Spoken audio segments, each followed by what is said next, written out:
Hey everybody, my name is Poppin' Fresh, coach of the Phoenix Suns, and I'm just making a quick video here to review my draft for Season 2 of the VBL. So we just finished the draft this weekend, and my music is all fucked up, so I'm going to try to minimize some windows here. That seemed to work. Okay, so I just finished my draft. We finished our draft over the weekend.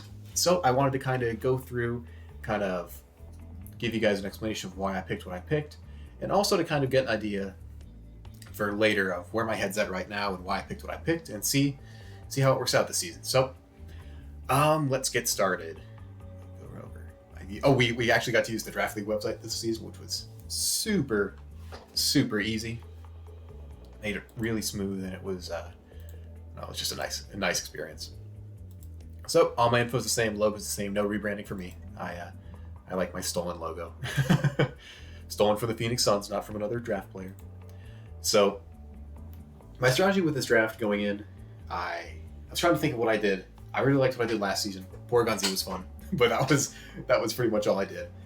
And so I wanted to do something a little bit different. And what's different, you ask?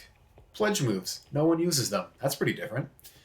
So the reason I was thinking about that, I was looking into it, and I thought they were pretty cool. I thought that they were pretty underutilized, and most of them have pretty decent effects. I mean, there's the Swamp, which cuts your opponent's speed by a quarter if you use the Water and Grass one. I guess you call it like the Wildfire. I guess it's pretty much just like Charizard's G-Max Wildfire thing, but the original version of it, I guess. So there's that, which does, I think, like an 8th damage at the end of each turn to non-fire type, so a little bit worse than Wildfire, but still good. Then there's the Rainbow, which I have some plans with, but that's the Water and the Fire, and it gives your team Serene Grace for 5 turns, I believe. So all of those are really cool effects. The moves kind of work like round, where the first one kind of triggers it, and then the second one hits immediately afterwards with a really powerful move. So the way I wanted to do that was to get two fast mons that can do it, and then a slower one that you can trigger to go first anyways. So the slowest one that fit that was Primarina, because she's pretty slow and has the highest special attack of any starter, and especially any water starter. And so I needed 2 guys that were faster than her that were able to trigger it and get both of the effects I want. So I was looking at Blaziken and Sceptile for that. And spoiler, I got all 3. So that was my only plan coming into this draft. I knew I wanted those 3. If I didn't get those 3, I'd be pretty sad and have to figure something else out. But thankfully, I never had to cross that bridge. So my original plan coming in, turn 1, Primarina pick. Super undervalued at tier 2. Could be a tier 1. It's kind of on that border. And I mean, it can do the pledge stuff, but it can also work in and out of Trick Room. It can be bulky, it can be offensive, it can do spread moves, it can do single target Dynamax shenanigans. So it's a really good tier 2 pick. But I had one exception. If Thundurus Incarnate came to me, I would have to take it. I think it is so good. It's a great support mon. It can do speed control with Thunder Wave. It can do Electro Wave, which I didn't even know it learned if you need speed control on both of them. It does Taunt. It does Eerie Impulse. It has all sorts of stuff that make playing against it not very fun, including Defiant. So even if I don't want to do anything supportive, I can just sit there and soak up Intimidates and stat drops or max attacks and just get stronger and stronger and just have a good old time with it. So that was my first pick. I started with that because that was kind of like my free pass to not pick Primarina. So come around 2, I did pick Primarina. I knew she was my next most likely to go mon, so I knew I had to pick her up, because if I didn't get her, my strategy was kind of just done. So I'd have to think of something up on the fly, and it would not be so fun. So I picked Primarina next. And up next after that, I picked Blaziken. I picked Blaziken because it's, like I said earlier, it's a good Fire Pledge user. And I thought it was more at risk of going than Sceptile. It's not a very common pick in draft. I've seen maybe 1 or 2 teams using it. And I wanted to pick it for the simple reason that it's really good offensively. And it also has some pretty good support uses as well.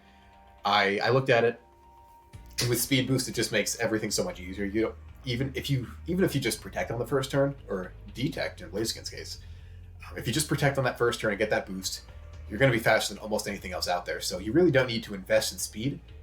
And even if you don't invest speed, you can still outspeed a good amount of stuff. So it's not as predictable on that first turn. If you always go for a first turn protect, you're going to get red like a book. So you have to be a little bit more flexible there, but it's definitely capable of a lot of different things. So, I mean, if you do fast coaching, fast will-o-wisp, and then you can invest in bulk and offense because you don't need the speedy beans because you have speed boost. Speed boost does really kind of screw it over in Trick Room, and that's kind of a big weakness of my team, but hopefully that won't be too big an issue. Otherwise, I'll have to make a lot of free agent trades. Next picks after that was Septile. I didn't think it was a very big risk of going early, but I just wanted to pick it up just in case. So I nabbed that. It's the fastest of the starters that are relevant to my strategy. So I needed to make sure I got that. And additionally, it also has some fun stuff it can do with Unburden. So it can be a weakness policy sweeper, or I had to Google this. If you use Fling, it still activates Unburden. So something I've been thinking of is flinging onto other guys on my team to give them effects of berries, items, and even set off other weakness policies. And then after that, I'll be the fastest thing on the field by default. And then it also learns things like Endeavor, and that's about it. It's either going to be weakness policy or kind of supportive with Endeavor and something else like that in Grassy Pledge. And it's definitely not very flexible, but I think it does what it needs to do well. And it was also my first starter I ever had, so I have a bit of a bias there. I will say, but I think it'll put in some work for me. If not, see ya. After that, I picked Salamence, who I was shocked to see it was still there in round 5.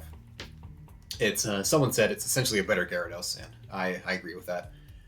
It has Intimidate or Moxie. You can choose to do either. Same like Gyarados. It's flying, like Gyarados, but it's actually a Dragon type. So you trade the Electric weakness for an Ice weakness. A lot of my team has Ice weaknesses, but I also have a lot of Ice resists. So you get that. It has a better speed stat, better attacks, better attacking move pool. I think it's at least more relevant attacking move pool. Gyarados has more coverage, but Salamence has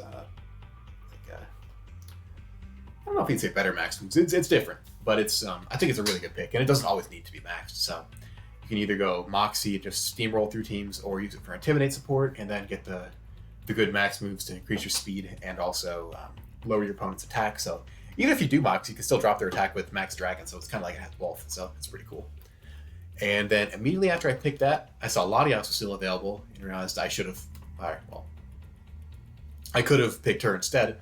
So I picked her next round. She is very, very versatile, really bulky, has a decent special attack stat, and it has a really, really wide move pool. It's one of the fastest guys on my team, or she is, and with Icy Wind and all the fun psychic support type moves it gets, it can do a lot of stuff. And it's to the point where it can either be supportive or offensive each week, and it's kind of hard to guess based on the context because it's one of the ones I would expect to bring a lot and do a lot of different things. So I'm excited to see how Latias plays out. She's one of my most excited picks. I was most excited for. After Latias, I went through my team and realized I didn't really have a way to deal with Trick Room or a way to deal with anything on the first turn that I didn't want to happen. So Mr. Rhyme has Fake Out and Trick Room. So there you go.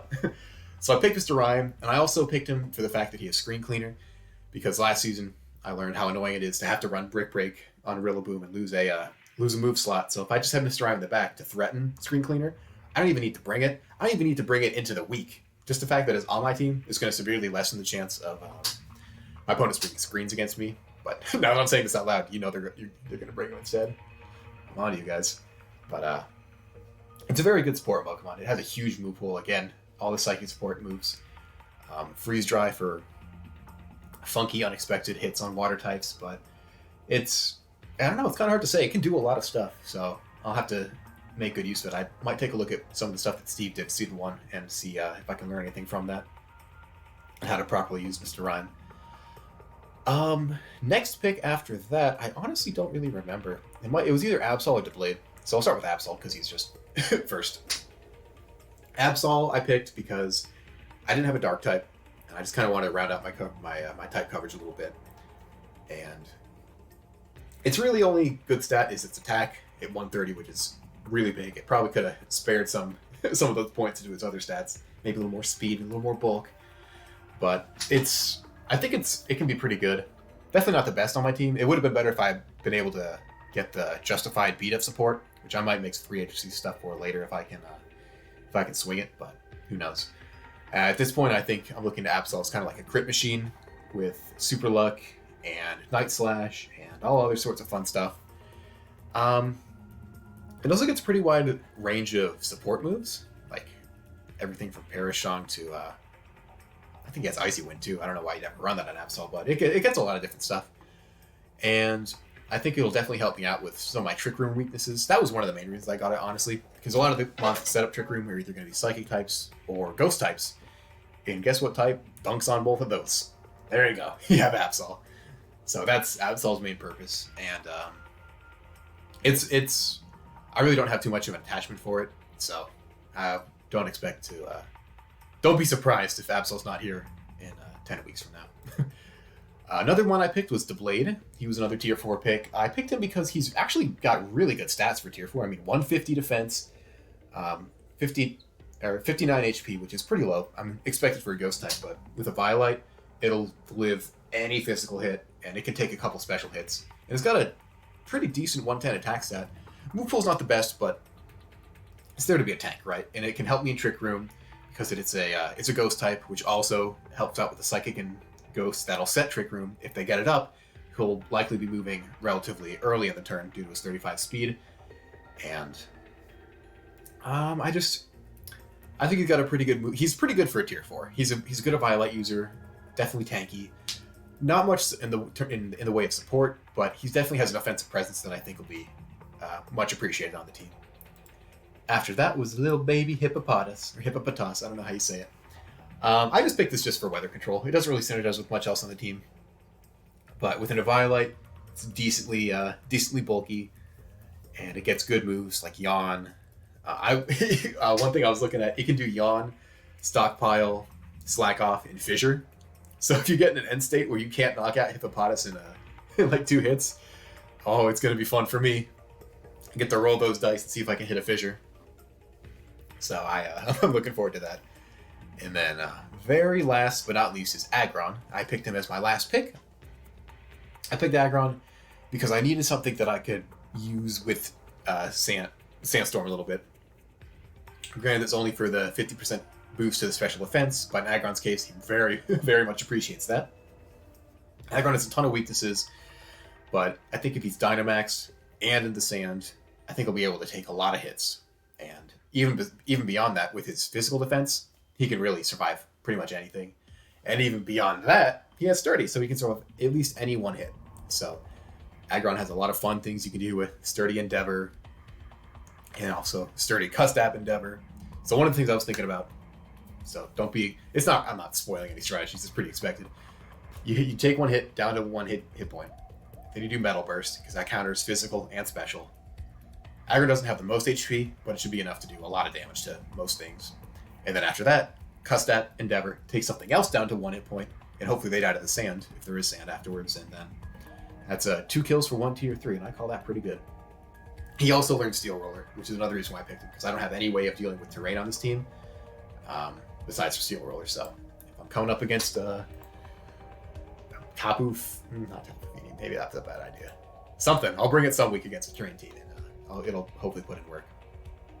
So overall, my stats are relatively decent to average across the board. Attack is number 1. Special attack coming in next. I'd like to see how I compare to the rest of the league. I wish there was an easy way to do that here. My type coverage, I only have 2 types that I am net weak against, which are Fairy and Ghost, which there's not many mons that get good Fairy coverage. Ghost is a little more common, but I hopefully will be able to deal with that. Especially because a lot of my mons that are weak to Ghost, I probably won't bring all at the same time each week.